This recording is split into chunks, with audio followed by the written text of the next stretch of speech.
We just looked at what are we looking for when we're trying to look for life on other planets? Well, let's talk about where we're looking. So let's just do a very, very quick reintroduction again. We have stars. And stars are these bright things in the center here like this. That would be a star. And then around it, of course, we have a planet. So let's just draw a planet here. And what do the planets do? The planets orbit around the stars. So the orbit is not quite a circle, it's sort of an ellipse. So it's just like a circle that's been squished a little bit, but you could just draw it as a circle too, that's okay. It's a special form of an ellipse. So here we go, we have a planet that just goes around a star happily. There it goes. Now these planets, they exist around stars, but not always.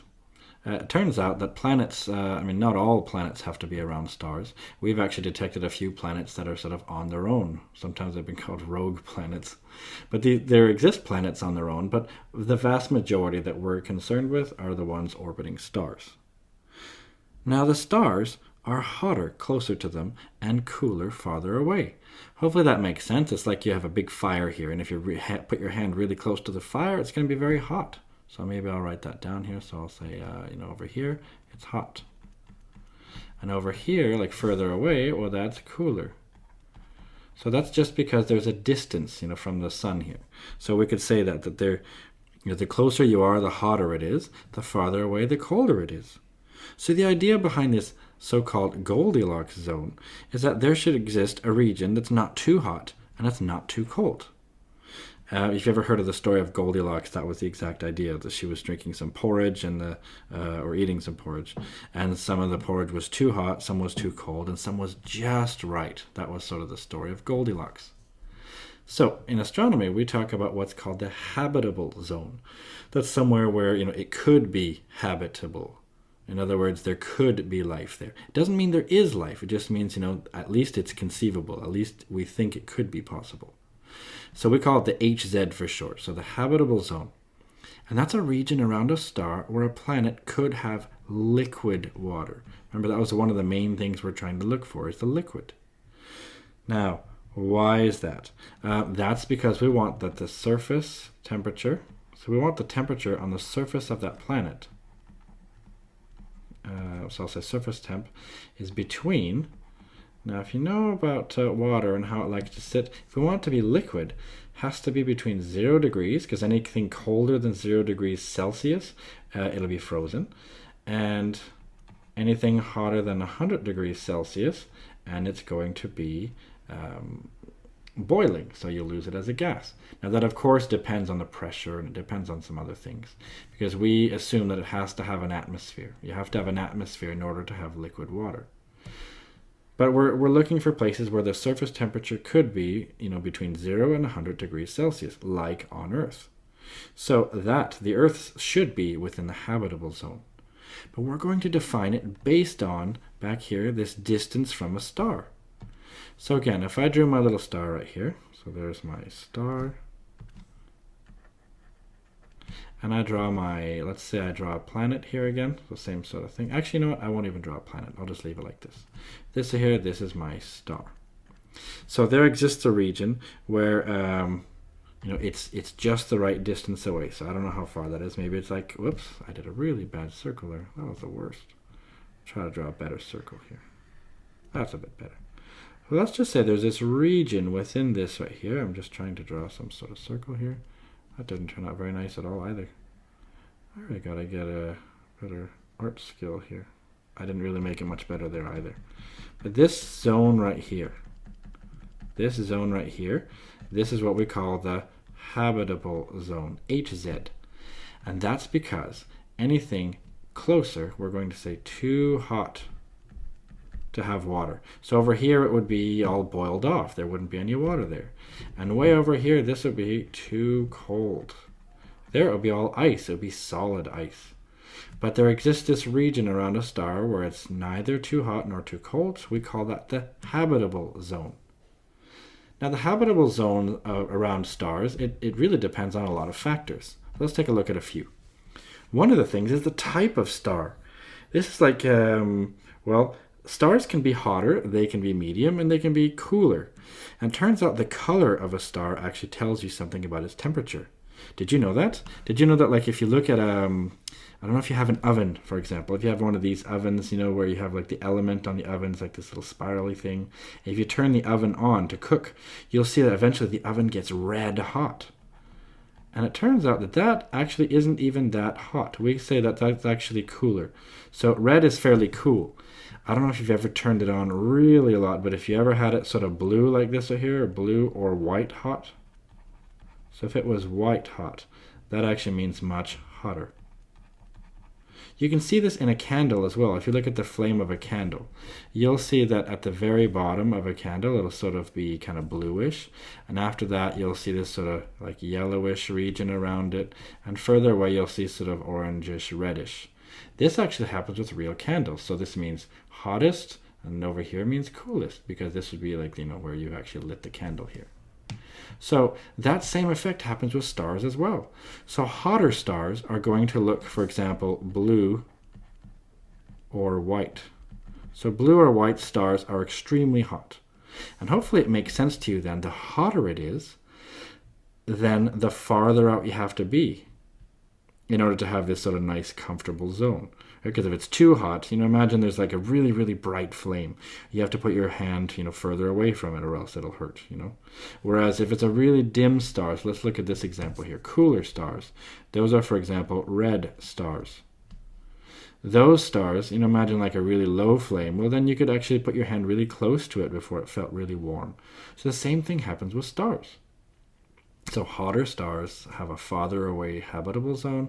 Our sun, for example, has one that's sort of medium because it's a medium temperature star. It looks kind of yellow, and that's why. Because it's fairly hot, but not super hot, not like a blue or white star. It turns out these stars even have names. We have sort of nicknames for these here. So we can say that these ones right here are called, let me just make sure I can write it down here. So we have different types of stars. These are actually called O stars, or sometimes they're called B stars. Sun-like stars, those might be, for example, something called G. You ever heard like the jeans company called G star? I don't know if that's why they called it that, but our own sun is called a G star. Cooler stars can be things like K and M. So they have these sort of designations. So if you ever see in an astronomy book or something like this, if they talk about a type of star, say, oh, it's an O star or a B star, then you know it's really bright. And if it's a G one, it's medium, and if it's K or M, it's really dim. There's not really much of a system to remember this. I mean, there's a way to remember how the different ones go. It goes like this. These are the different types of stars. These are from hotter to cooler. So hottest stars over here, coolest stars over here. This is the system. It goes O, B, A, F, G, K, M, which seems to make no sense at all. Right? These are just letters. But a way for astronomers to remember, it's a bit sexist, but they say, oh, be a fine girl, kiss me. Although one of my own students, she was really good. She said, I want to have my own mnemonic for this. So I said, great, go ahead. Hers was, oh, be a feminist, go kill men. That's maybe not nice at all either, but whatever helps you to remember these. So O, B, A, F, G, K, M. Now for astrobiology, it's not so important to memorize what the order is, but the important thing for us to remember is that if you're closer to a star, it's hotter. Farther away from a star is cooler. And hotter stars themselves, if the star itself is hotter, then you have to go further back. So that's the important thing here. These green zones right here, that's the habitable zone. That's the habitable zone and the habitable zone. And notice this distance here. The hotter ones, it's further out. Medium ones, it's medium distance. And cooler ones, it's even closer. So this distance is shorter. Now we also have the age of a star also affects it. So it turns out, how could I say this? As a star ages, it gets brighter. Okay, so older stars, I'll say that actually, older stars get brighter and therefore hotter. So we have an issue as well, that if it's a really young star or a regular star like our own, this for example could be our sun here. Our own sun right now is a regular, we call it main sequence star. It's a regular star here. What's going to happen though eventually, that's what this is. This is sort of, these are just diagrams and drawings here. So this is what the sun is now. At some point though, the sun is going to get its next stage after, and the good news is we have billions of years before we have to worry about this. It's going to become a red giant. So our own sun is going to expand. So big, in fact, that all life on Earth, as we know it at least, will very likely just be all cooked up. In fact, it's estimated the sun may even, get so hot to where the Earth might be really in danger. So if there is life on Earth when that happens in a few billion years, we better have left by then, because the sun will become what's called a red giant. Now, it depends on lots of things about stars, but our own sun is thought that eventually our sun will become what we call a planetary nebula. So what happens then is that after it's sort of expanded to this big red giant phase, which gets very hot, then it becomes what we call a planetary nebula. And this is a picture of a planetary nebula. I like this picture. I think it, first of all, looks beautiful. It's called a dumbbell nebula. But I have a special relation to this picture because I took it. So I went on a course to a big telescope that's in the Canary Islands at Denmark, Sweden, and Norway, and I think Finland as well. They have part in it. It's called the Nordic Optical Telescope. And there, for example, one of the things we did was to take a nice picture. So this is one of the pictures that I had a part in taking. So our sun, for example, may very well do this. As it sort of sheds its gases, it's going to sort of spit out its gases. And it should look really beautiful from afar. It's not going to be blowing up in a big fiery explosion. It should be just sort of slowly, just sort of puffing off different layers of gas. Can you see here, if you look carefully, you can see different layers of gases here. So there's sort of here, and then there's another one here. So these things should be concentric. But you can see it's not quite spherical here. So there's some weird effects going on. You can see here it's a little bit wider here and a little bit wider there. In the center, it's thought that's where the star should live. Now, what does this mean for habitable zone? Well, if a star is older and hotter, what will that mean to the habitable zone? Well, if the sun got hotter, it'll eventually, then the habitable zone will go away. Do you notice then if you're stuck on the Earth, let's say this is the Earth. Actually, this one right here should be the Earth. If you're stuck on the Earth at the third planet from the sun here, then at that point it's going to be too hot for you, so that's not good. But, what if you're a really tiny little star and then you had a planet way out here?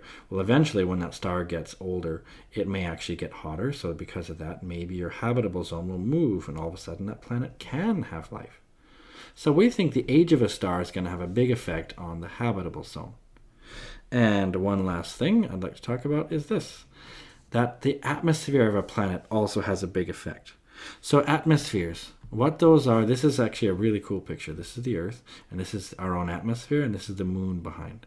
Remember, our atmosphere, that's just a bunch of gas that we actually live in. So the atmosphere is just a bunch of gases. It's mainly oxygen and nitrogen, for example. That's what ours is mainly made of. Other atmospheres may have other things, but our own, this is our little thin layer of gases that we have here. This is our atmosphere. We need this. But it turns out atmospheres, they have a warming effect. So they have a warming effect, which means if you have an atmosphere, maybe you can be outside the habitable zone. See, what if a planet is outside of the habitable zone? Maybe for a sun-like star, maybe it's a little bit further out here. But if it has an atmosphere, that warms it up. And it might warm it up enough to where it can have liquid water on it. So that may also be an effect, which I think is kind of cool. Now, last two things about the habitable zone. Could you have life outside the habitable zone? Sure. We think so, at least. We think that at least it's no longer no. We think maybe. This is an example. There is a there's a moon called Europa. We're going to talk more about it in another video. But this one right here, for example, we think it has liquid water oceans underneath it. This is a real picture of Europa. Isn't it beautiful? This has a whole bunch of ice. This is a solid layer of ice. But we think that underneath it, so if we looked at sort of a side view right here, we think that underneath it, there's a liquid water ocean. Now, that doesn't have an atmosphere. By the way, over here, this here would be ice. So we think there's some thickness of ice, and underneath would be a liquid water ocean, sort of going all the way around. Now, that could be the case. So that's one way that life could exist outside the habitable zone. So it's not so simple as just being the right distance either. And one last factor as well is, well, where's the habitable zone around the sun? So this here is the sun. The first planet around it is Mercury. The next one is called Venus. And the third one is Earth. You see this little white one? That's the Earth's orbit. Now, the next one out is Mars. That's its orbit. Do you notice it's not quite a circle? That's because orbits are not exactly circular. They're a little bit off from being a circle here. We say they're elliptical. And in our own habitable zone around the sun, we think it's, well, the conservative estimate, sort of the being safe estimate, is between here and here. So we could say from here to here, we would say that is the habitable zone. Good news, the Earth lives within it. Well, of course, we should be habitable since we have people here. Now, optimistic estimates say that it could be a little bit wider. So the optimistic ones, those say that it could be as wide as, from there to there. There's this light green distance here. So that's the conservative version, the optimistic version. This makes a big difference because the conservative version happens to include the Earth and barely touches on Mars's orbit here. That's this within this one. But the optimistic one, that includes Mars's orbit. So that's the important thing with the optimistic one, it includes Mars. So in other words, Mars in theory could have liquid water on it. There's a problem though. Mars doesn't have enough of an atmosphere to keep the water liquid. But that's a different story. So we've just talked about where we're looking. So we do have this habitable zone, which is an important factor to consider.